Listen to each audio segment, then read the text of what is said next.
Livi on point. Ketua Umum Gerindra Prabowo Subianto mendapatkan dukungan dari sejumlah relawan Jokowi dan relawan Gibran.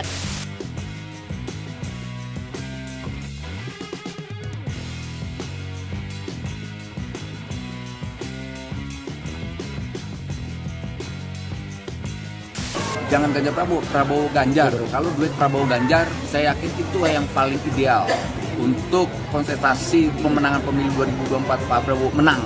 Tapi kalau seandainya Pak Prabowo-nya Wapres, saya dengan tegas saya sampaikan, saya undur diri. Karena saya mendukung Prabowo untuk menjadi presiden, bukan untuk jadi Wapres.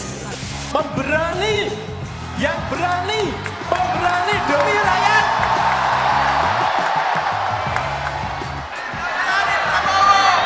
Rakyat butuh pemimpin yang paham, yang ngerti bagaimana memajukan negara ini. Karena pemimpin itu harus paham dan tahu potensi serta kekuatan negara ini, kekuatan bangsa ini apa. Dia harus tahu.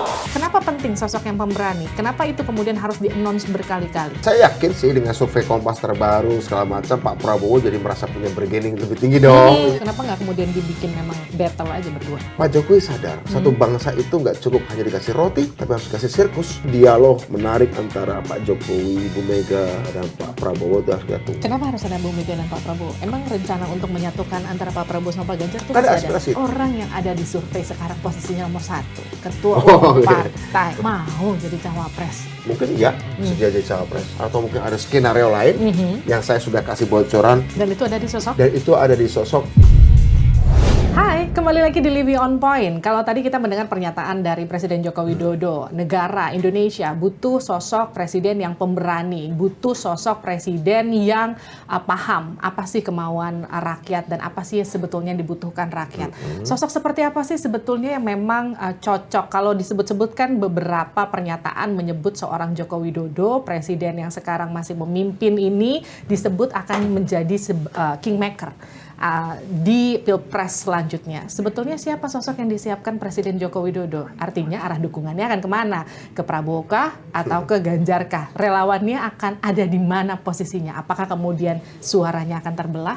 Kita sudah bersama dengan Budiman Sujatmiko, ini adalah politisi PDI Perjuangan. Hai Mas Bud. Halo Livi, ya. Thank you for coming. Makasih udah diundang. Aku mau ngobrol pertama kali, pertanyaannya gini. Sosok yang pemberani, itu pernyataannya ditekankan berkali-kali sama Pak Jokowi. Ya. Kenapa penting sosok yang pemberani? Kenapa itu kemudian harus di-announce berkali-kali? Kalau kata John F. Kennedy sih, keberanian itu kebajikan yang tertinggi dari seorang pemimpin. Cerdas penting, jujur penting. Tapi cerdas dan jujur tanpa keberanian ya tidak akan membawa umat atau rakyat atau bangsa yang dipimpinnya melangkah. Karena pasti perubahan-perubahan itu karena tindakan orang-orang berani. Oke. Nah, menurut saya Pak Jokowi sendiri teruji layak untuk mengatakan soal keberanian itu, soal nyali itu. Iya. Dari seorang yang pengusaha kelas menengah biasa di kota Solo berani mencalonkan diri menjadi wali kota. Berani menjadi gubernur di ibu kota. Oke. Berani menjadi presiden padahal bukan pemimpin partai, bukan pengusaha, bukan pensiunan jenderal. Itu sendiri sebuah keberanian. Keberanian kemudian menegosiasikan saham 50%, 1% saham Freeport. Keberanian untuk menolak tekanan dari Uni Eropa soal nikel. Hilirisasi, keberanian mendatangi aksi demonstrasi 212 di Monas. Sehingga waktu saya pernah nge-tweet, ini loh presiden yang bernyali, bukan sekedar presiden yang bernyanyi. Ya, artinya memang kata berani yang disampaikan oleh beliau itu beliau sampaikan sebagai kunci kemajuan Indonesia karena beliau sendiri menjadi saksi dan pelaku dari apa yang dikatakannya. Jadi wajar. Itu satu poin. Ya. Ada juga poin berikutnya ketika Pak Jokowi bilang butuh sosok yang bisa memahami rakyatnya. Yang kemudian saya korelasikan gini, ini kan acaranya di musrahnya. Musyawarah ya, rakyat, betul. Musyawarah rakyat para pendukungnya Pak Jokowi. Yang jadi pertanyaan gini, kalimat ini dilontarkan Pak Jokowi pasca PDI Perjuangan sudah mendeklarasikan Ganjar Pranowo. Kenapa nggak langsung ngomong aja di depan relawan? Oke, saya kan Pak Jokowi kan orang PDIP ya. Jadi kenapa nggak langsung ngomong aja, oke kita dukung Ganjar Pranowo, kenapa harus ngomong sosok yang pemberani, sosok yang dibutuhkan rakyat? Memang itu bukan sosok Ganjar Pranowo. Begini, ada etika-etika yang menghalangi beliau sebagai presiden untuk berbicara satu nama. Meskipun itu panggungnya bukan panggung dia sebagai presiden. Dia tahu bahwa relawan, kelompok yang berkumpul di Musra itu banyak aspirasi. Banyak aspirasi. Yang saya tangkap sih ketika beliau berbicara di Musra adalah ada di sebuah forum yang banyak pilihan-pilihannya, banyak opsi-opsi yang mereka bawa masing-masing. Yang saya tangkap beliau adalah ingin mengkonsolidasikan seluruh relawan ini yang di Musra ini supaya satu barisan.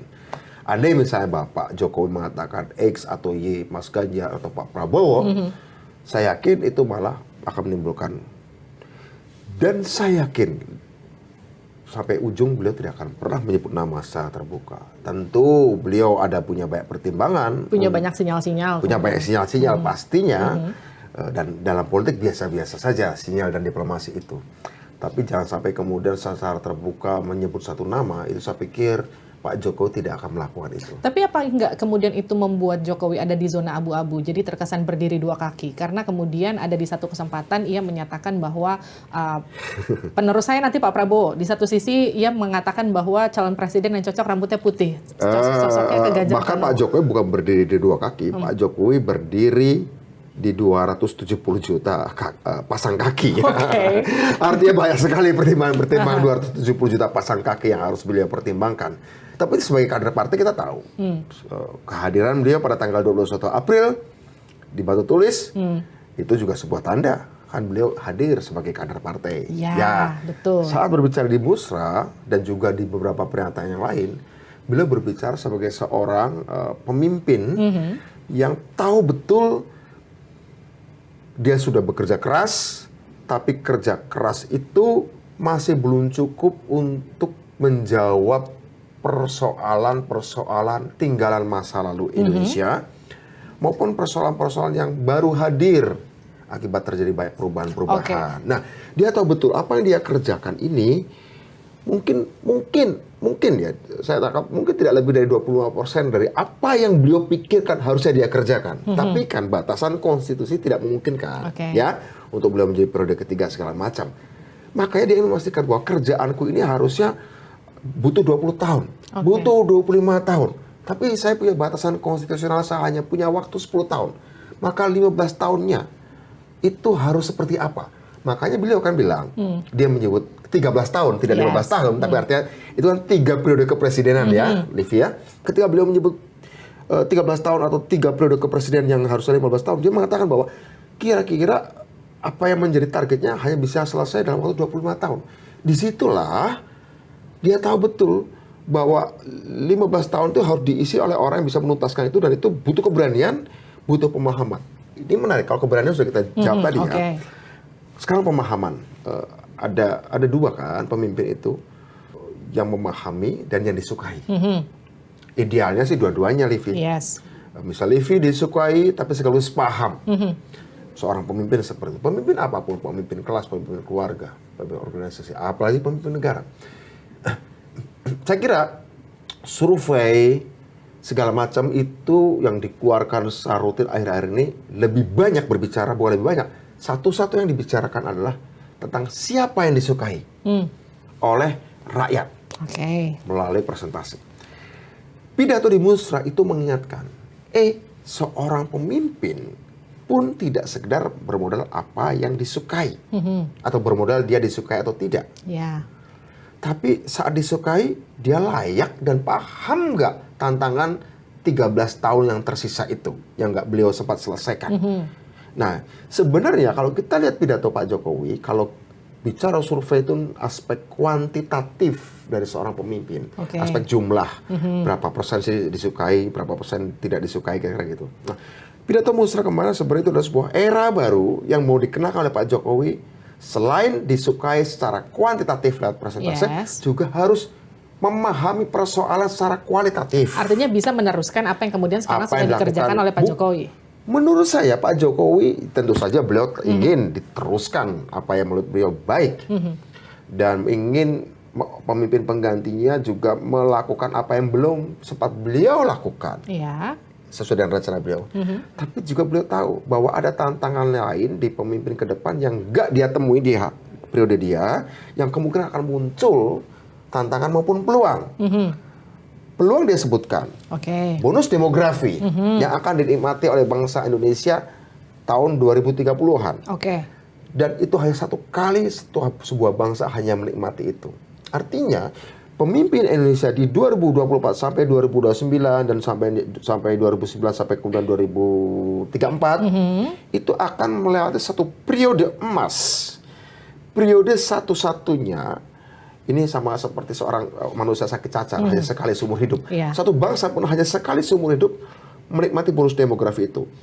Persoalannya, Livi, si potensi yang satu-satunya ini jika salah urus, dia benar-benar menjadi penyakit. Betul, dia akan jadi ngebom diri sendiri. Ngebom diri sendiri, betul. Kemudian yang jadi pertanyaan kan gini.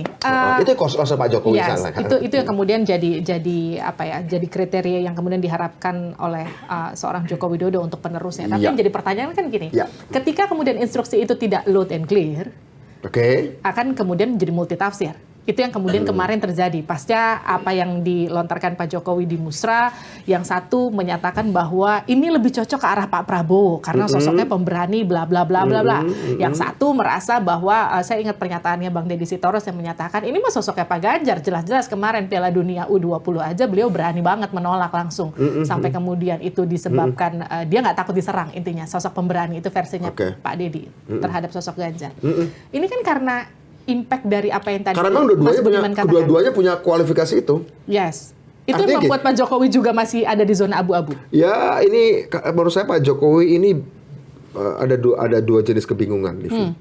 Kebingungan karena nggak punya apa-apa, kebingungan karena kebanyakan apa-apa. Saya kira Pak Jokowi bingung enak nih. Bukan bingung. Karena dua-duanya bagus. Iya, karena dua-duanya bagus kan. Ya kayak orang punya pacar 2 atau 3 gitu ya. Ini bingung enak nih.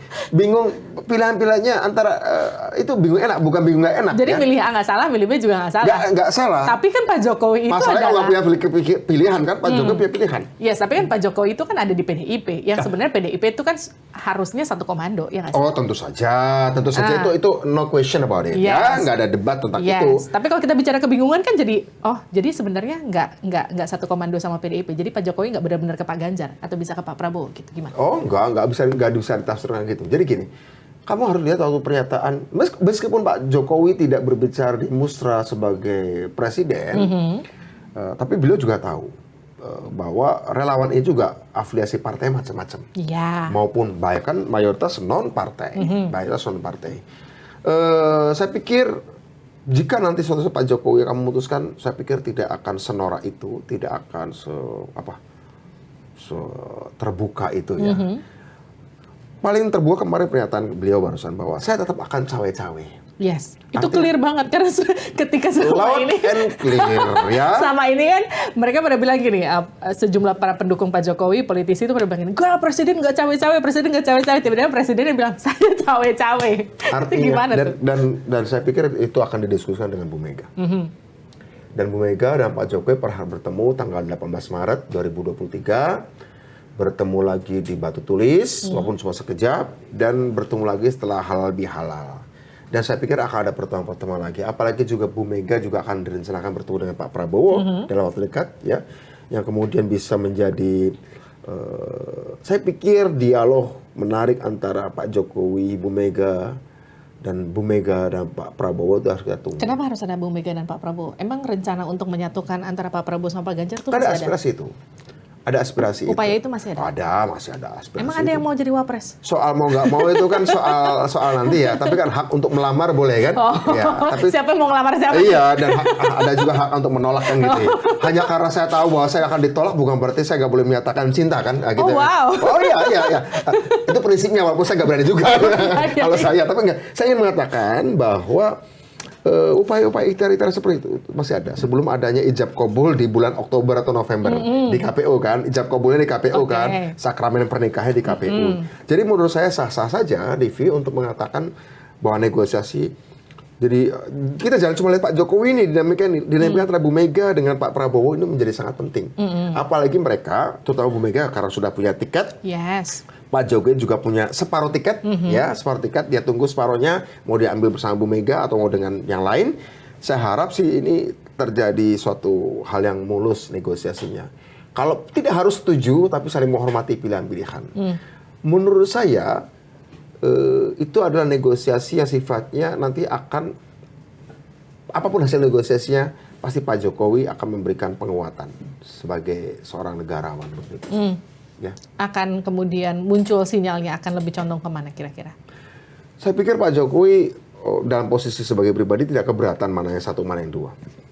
Karena dua-duanya menguntungkan buat Pak Jokowi. Enggak ya, dua-duanya anak buah. Ya Pak Ganjar sebagai gubernur tentu saja, Pak Prabowo sebagai menterinya. Kan kesempatan ketika Pak Jokowi mengajak Pak Prabowo ke kabinet kan itu adalah satu-satunya kesempatan untuk Pak Jokowi mengenali Pak Prabowo kan begitu. Dia tahu segala macam. Kalau Pak Ganjar kita udah tahu. Ya ibaratnya mau yang mau jadi Pak Ganjar atau yang mau jadi Pak Prabowo, kingmaker-nya tetap Pak Jokowi gitu. Saya kira Pak Jokowi bukan satu-satunya kingmaker. Ada Bu Mega juga. Yes. Ada Bu Mega. Saya kira kalau Pak Prabowo kan bisa menjadi raja memahkotai dirinya sendiri kan. Jadi menurut saya Pak Jokowi, Bu Mega, Pak Prabowo diskusi negosiasi antara tiga ini mudah-mudahan akan menjawab pertanyaan terakhir yang disampaikan Pak Jokowi lewat musrah tadi itu. Aspek kualitatif dari kepemimpinan. Karena kalau aspek kuantitatif kan ada survei katakan begitu ya. Aspek kualitatif menurut saya itu yang harusnya saya berharap itu dibicarakan antara Pak Prabowo dan Bu Mega. Oke. Saya kira itu. Aku mau ngomong soal hasil survei. Kemarin kan hasil surveinya dari Litbang Kompas kan naruh posisinya Pak Prabowo itu ada di posisi pertama ya. Dan kemudian agak menyenggol sedikit posisinya Pak Ganjar yang selalu leading di atas. Itu nggak jadi sesuatu yang bikin PDIP was-was? Gini Livi ya, kalau kita lihat laporan cuaca tiap hari, pasti kita akan dapat laporan mendung, laporan akan berawan, akan hujan. Tapi kita tinggal lihat kita di musim apa. Kalau hari ini kita baca laporan besok akan mendung, is okay, mendung. Tapi nggak tahu bahwa ini sedang musim kemarau. Ya kalau ada hujan, hujan sesekali saja. Jadi menurut saya kita harus melihat laporan-laporan survei yang muncul itu sebagai case by case. Tapi kita bicara tren. Kalau sudah jadi tren, mungkin itu mengkhawatirkan. Tapi kalau tadi Mas Budiman katakan ini kalau kita lagi ada di musim hujan, ya kita harus tahu pertama-tama cuacanya tuh lagi cuaca seperti apa, musimnya kan musim seperti apa. Tapi kalau katakan lagi musim hujan, tapi kemudian kita kan harus tahu kita harus sedia payung. Oh iya. Apa yang kemudian disiapkan PDIP untuk kemudian menangani? Ini menarik pertanyaan. Apa? PD Perjuangan tuh partai yang pernah di oposisi, pernah berkuasa, pernah ditindas waktu masih nama PDI. Jadi kita pernah hidup dalam berbagai macam alam. Kita ini partai amfibi sebenarnya. PDI Perjuangan tuh pernah di atas, pernah ditindas juga. Saya yakin PDI Perjuangan bukan partai dengan satu skenario, tapi ada banyak skenario. Ya, ada banyak skenario di PDI. Skenario kader dengan kader, capres-cawapres. Skenario kader partai dengan partai lain. Skenario kader partai dengan non partai. Ya. Bahkan PDI Perjuangan adalah satu partai. Dan itu karena saya ngutip pernyataan Bu Mega, partainya bahkan siap kalah. Partainya bahkan siap kalah. Kalau misalnya aspek-aspek kepemimpinan, kuantitatif dan kualitatifnya tidak sesuai dengan apa yang menjadi arahan kita. Karena bukan sekali Bu Mega menolak, contohnya waktu pilkada di berbagai, ada provinsi yang strategis, di mana surveinya bagus, tapi pada akhirnya kita nggak mendukung. Karena kita takut kalau dia menang pun akan buat kebijakan-kebijakan yang aneh dan kita ikut berdosa. Bu Mega pernah nolak itu. Artinya Bu Mega juga bisa Bu Mega. PDI Perjuangan bisa ambil keputusan daripada menang tapi terlalu banyak kompromi. Mungkin Ibu Mega dari setahu saya, pemikiran saya, beliau willing, rela untuk kalah sekalipun. Oh iya. Dan itu dinyatakan berkali-kali. Tapi kan sekarang sudah menang 2 periode. Mana ada orang yang udah menang 2 kali itu siap kalah? Nah itulah uniknya Bu Mega. Uniknya Pak PDI Perjuangan. Kami ini menang hal yang menggembirakan tentu saja. Dan kita ingin menang. Bahkan saya sering bicara, Bu, kalau Indonesia pengen bener minimal sampai 2045 harus kita terus yang menang. Ya. Sampai 2045 secara demokratis tentu saja. Tapi pilihan itu tentu nggak akan kita jadikan prioritas. Kalaupun itu harus dipilih, mungkin itu akan diambil juga. andai perbincangan dan negosiasinya tidak cukup mengamankan dan meyakinkan kita secara ideologis apakah arah bangsa ini benar atau tidak. Itu pernah dibuktikan kan waktu tahun 2004 kita kalah Pilpres, tawaran untuk jadi masuk kabinet Pak SBY kita tolak berkali-kali, gitu ya. Artinya PDI Perjuangan tidak dalam posisi akan mengiyakan semua hal hanya untuk bisa menang. Gitu ya. Oke. Saya pikir Pak Jokowi tahu sebagai kader partai, ngerti betul, tapi Pak Jokowi juga punya cara pandang yang menurut saya, terutama dari pidato di Musra kemarin itu, cara pandang kualitatif. Artinya gini, kita sering mengatakan bahwa Pak Jokowi ini adalah orang yang sangat terpesona dengan survei. Ya kan ada anggapan gitu ya. Ya. Saya kira akan jadi anggapan umum. Tapi pidato di Musra itu menunjukkan, oke, survei udah selesai dan sudah menyelesaikan tugas-tugasnya. Hari saya mau ingatkan pada kalian, survei kuantitatif penting, tapi kualitatif juga penting. Saya pikir itu juga concern Ibu Mega. Saya pikir justru pernyataan Pak Jokowi setelah Musra menyebabkan Ibu Mega gini. Ibu Mega adalah seorang politisi yang selalu melihat aspek kualitatif. Oke. Bahkan dia sering kan mengatakan kan, jangan lihat capres hanya berdasarkan survei. Lewat Pak Hasto sering dikatakan demikian, mewakili Ibu Mega. Pun Bu Mega. Tapi kemudian 21 April kan Bu Mega mencalonkan Mas Ganjar. Artinya ada aspek kuantitatif, aspek survei. Betul. Ini kok nggak dianggap nggak Bu Mega banget. Sama kayak Pak Jokowi kan juga dulu bintang survei kan? Bintang survei. Tap, Bu Mega kompromi nih. Yang biasanya kualitatif, mau menggunakan aspek-aspek kuantitatif dalam survei. Pak Jokowi yang biasanya kuantitatif dalam pidato Musra kemarin menjelaskan hal yang sifatnya kualitatif tentang kualitas kepemimpinan. Nah, artinya apa? Sebenarnya sudah ada di titik temu. Ketika saya dengan seseorang ngeyel di sini, kamu ngeyel di situ, oke, aku mau ke situ, kamu ke sini, kamu justru ada titik ketemu. Iya, tapi kan sosoknya ada dua, nggak cuma satu. Sosok itu ada dua, nggak cuma satu. Itu ya, yang kemudian. Itu bagusnya demokrasi kan? Iya. Itu bukan masalah dong. Itu justru menjadi kekuatan demokrasi. Apakah itu kemudian ada hubungannya gini? Oke, kalaupun memang nggak bisa dijadikan, katakanlah terlalu sayang untuk dijadikan saingan, jadikanlah kawan, jadikanlah kemudian satu yang tadi Mas Budiman sempat katakan ada upaya lamar-melamar di situ. Iya. Masuk nggak sih dalam 10 cawapres yang sempat di mention Mbak Puan kemarin? Perbincangan itu sudah lama ada. Perbincangan tentang Pak mencari wapres, Pak Prabowo kan juga pernah juga dulu bersama Ibu Mega ya, dulu ya, tahun 2009 begitu pernah. Saya kira itu ada masuk dalam perbincangan juga, masuk dalam perbincangan. Meskipun orang PDI itu selalu jenis wapresnya selalu dari kalangan konservatif, baik agama konservatif maupun nasionalis konservatif. Pak Prabowo saya kira juga memenuhi kriteria itu. Jadi menurut saya, apalagi kita bicara kuantitatifnya ya memang, apalagi bicara kuantitatifnya ya. Tapi ya saya yakin sih dengan survei Kompas terbaru segala macam, Pak Prabowo jadi merasa punya bargaining lebih tinggi dong. Ya, gue jadi makin susah nih dilamar. Sekarang naik, tapi ya namanya juga usaha. Negosiasi politik ya, saya pikir itu. Di sini Pak Jokowi akan menjadi penting perannya untuk menguatkan baik pada Ibu Mega maupun pada Pak Prabowo. Wes terima saja, misalnya kayak gitu. Siapa yang harus terima nih?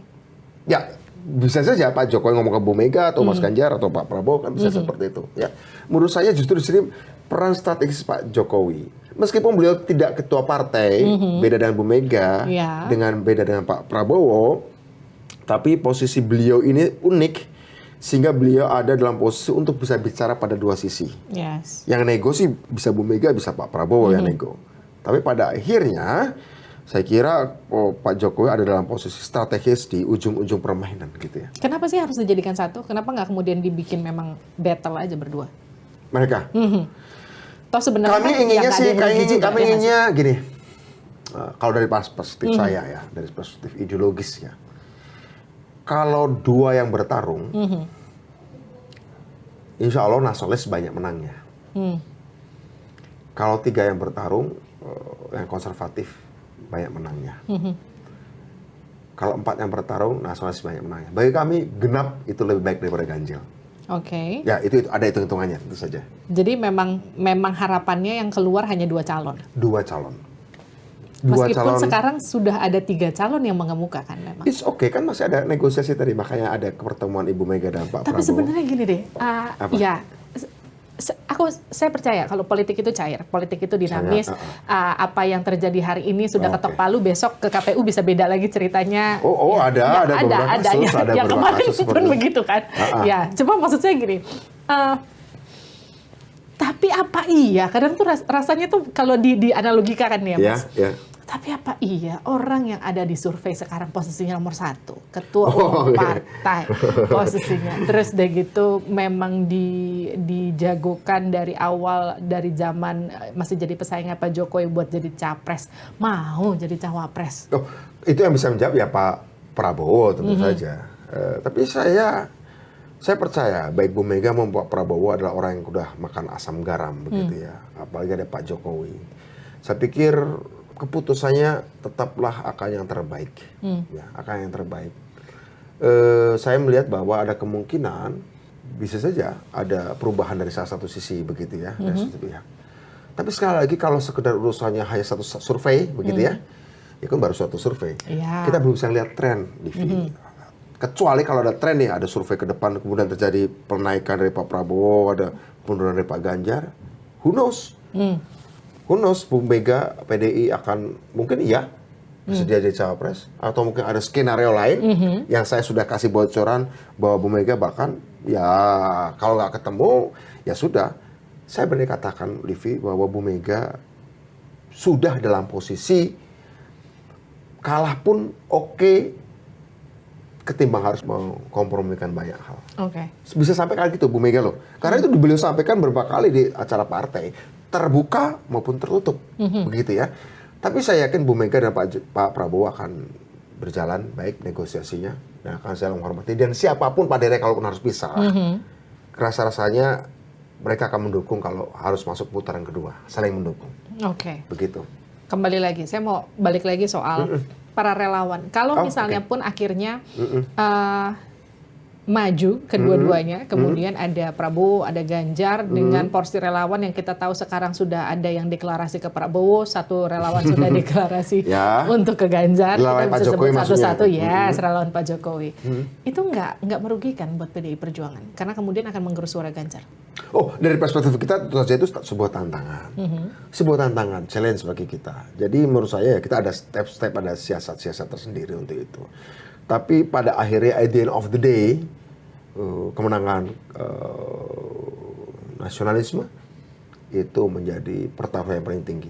Tapi tentu saja kita sebagai partai politik tentu ingin menang, ya, secara legislatif tentu saja, di eksekutif tentu saja. Karena kalau legislatif kan relatif PDI Perjuangan dalam posisi masih aman terus gitu ya. Jaraknya dengan Gerindra yang kedua juga kan agak jauh, lumayan jauh. Tapi kita kan lagi bicara soal bagaimana Pilpres. Ya kita ingin menang. Kita ingin menang, tapi ada pada titik tertentu jika ada hal yang lebih besar dipertaruhkan, Ibu Mega bersedia berkorban.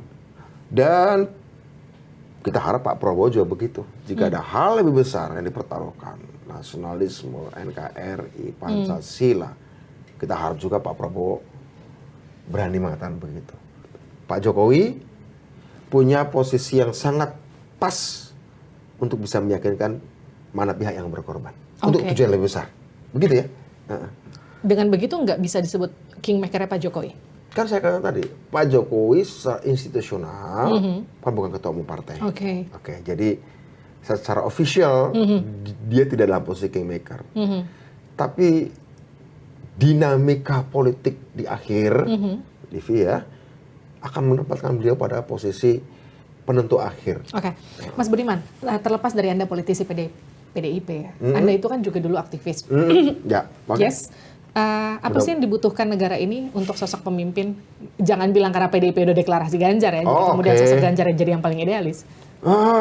Gini ya, Livi ya, Pak Jokowi itu sosok progresif, idenya itu progresif, ide untuk kemajuan. Sekaligus progresif populis. Populis itu metodologinya merakyat, Oke. kampanyenya merangkul, kegorong-gorong, which is itu memang kebutuhan 2014. Karena waktu itu pemimpinnya digantikan kan sangat jauh tinggi gitu ya, berjarak dengan rakyat. Makanya ada istilah waktu itu Jokowi adalah kita. Itu semangat slogan Jokowi adalah kita semangat populisme, tapi ide-idenya progresif. Dia ingin mengembalikan lagi kepercayaan rakyat pada pemimpin. Aku wong mulu, aku orang mulu, aku cah mulu. Yes. Kira-kira gitu ya. Dan orang suka itu ya, orang suka itu. Tapi ide progresif itu kan butuh pematangan dewasa. Populisme itu kan fase masa kanak-kanak. Ketika ide progresif itu sudah masuk akil balik, sudah masuk remaja, ya harus diteruskan jadi remaja kan, jangan cuma anak-anak. Progresif harus tetap dipertahankan. Tapi metodologinya nggak lagi metodologi populisme, tapi teknokrasi, ilmu pengetahuan, pelembagaan politik, pelembagaan demokrasi, lebih sustainable, lebih berjangka panjang, bukan sekedar pendekatan-pendekatan langsung, tapi bagaimana membangun sistem. Jadi progresif teknokratik adalah idenya sama, nggak berubah, tapi lebih pada membangun kelembagaan, bangun sistem. Karena itu artinya ide itu sudah mengalami pematangan, pendewasaan ya, agar negara itu jalan terus nih, maju nih. 13 tahun yang perlu tantangan kata Pak Jokowi. Kalau kaum progresif tidak mengubah pendekatan menjadi teknokratis, hanya tetap populisme, orang akan bosan. Dulu 2014 lihat seorang calon pemimpin atau pemimpin gendong bayi itu wow banget. Masuk gorong-gorong tuh wow banget. Hari ini sudah nggak bisa. Karena yang dibutuhkan pelembagaan. Ya kan, nggak ada wow efek lagi kan seperti dulu kan. Jika kaum progresif, nasionalis progresif gagal untuk menawarkan pendekatan yang baru, pelembagaan, tapi masih ya tadi tuh makan mie ayam pinggir jalan segala macam, itu tidak akan ada wow efek. Kedua, menurut saya, Livi, di 2024 akan terjadi pertarungan narasi. Pertarungan narasi untuk kepemimpinan. Pertarungan ide, pertarungan dongengin ide Indonesia, dongengin mimpi, dongengin ide, dongengin cita-cita, kemampuan mendongengkan cita-cita Indonesia. Kenapa? 10 tahun ini Pak Jokowi sudah ngajak rakyat ini kerja. Macul, ngaspal, bangun jembatan, bangun bendungan, apapun lah. Balapan, kira-kira kan. Itu kan, dan itu memang dibutuhkan bangsa ini. Orang setelah kerja 10 tahun, itu butuh masa di mana sebagian waktunya, nantinya, bukan sedang untuk kerja. Tapi untuk melakukan sesuatu yang nggak tampak, intangible. Didongengin, cerita, mencari makna atas apa yang dia kerjakan. Nah, pemimpin-pemimpin ke depan adalah siapa yang bisa menawarkan narasi yang paling mencipta optimisme atas kerja-kerja Pak Jokowi. Nah, di situ Pak Jokowi sadar satu bangsa itu nggak cukup hanya dikasih roti, tapi harus dikasih sirkus. Ya. Satu bangsa tidak hanya harus dikasih makan, harus dikasih minum, tapi juga punya waktu untuk nonton film, untuk lihat tari-tarian, untuk dengerin dongeng. Dan itu sifat manusia kan. Kamu maaf ya, kamu makan sehari 3 kali. Malam masa mau makan lagi? Kapan nonton dong film? Mas Budiman, pertanyaan terakhir untuk Anda. Karena itu pertarungan narasi menjadi penting. Ya. Pertanyaan terakhir, jawab cepat. Indonesia butuh pemimpin yang? Indonesia butuh pemimpin yang down to earth futurist. Penyongsong masa depan yang membumi. Dan Indonesia butuh pemimpin yang progresif teknokratik, berpikiran maju dan membangun kelembagaan untuk membangun teknokrasi. Dan Indonesia butuh kepemimpinan yang mampu membangun narasi, menjadi penutur atas cerita, kisah, cita-cita, dan mimpi dan harapan bangsa itu. Dan itu ada di sosok? Dan itu ada di sosok, saya yakin ada di sosok Pak Prabowo dan Pak Ganjar. Pak Prabowo, tetap aja dua-duanya. Nggak keluar tuh salah satu nama. Gitu. Terima tapi kasih. tentu saja kami, kalau ada 2 orang sama bagusnya. Katakanlah Livi punya 2 pelamar kerja. 2 pelamar kerja, Livi jadi bos. Sama-sama bagus. Tapi yang satu saudara, satu bukan. Pasti milih yang mana? Sama-sama bagus. Ya, saya milih yang paling meyakinkan saya. Yang meyakinkan adalah mereka yang sudah tinggal satu rumah kan? Ya kan? Nah, ya udah. Itu juga jawaban saya. Terima kasih. Saya satu rumah dengan Mas Ganjar juga kan. Ya. Tapi artinya kita tidak akan pernah sial lah. Nggak ada yang salah lah di antara 2 itu, sama-sama bagusnya. Ideal tidak, tapi ya itu yang tersedia. Terima kasih Mas Budiman. Terima kasih Livi. Itu dia tadi perbincangan saya dengan Budiman Sujatmiko. Kita ketemu lagi di Livi on Point berikutnya. Sampai jumpa.